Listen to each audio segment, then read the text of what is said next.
यो भिडियो खास गरी झापा जनताको लागि बनाइएको, कृपया झापा जनतासम्म पुगोस्। तपाईँहरूले राम्रोलाई भन्दा पनि हाम्रोलाई भोट दिनुभयो पहिले, के पायो?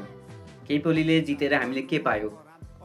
भ्रष्टाचार, गरिबी, अझ पनि 70% जनता गरिब मुनि रेखामै छन्, जसको वार्षिक आम्दानी खर्च मात्र 73,000 रुपियाँ नेपाली छ। त्यो पनि एकदमै न्यूनमा पर्छ। के पायौँ? कहाँ विकास भएको छ भन्नुहोस् त? काठमाडौँ विकास कसले गर्यो? बालेन्द्र शाहले, होइन?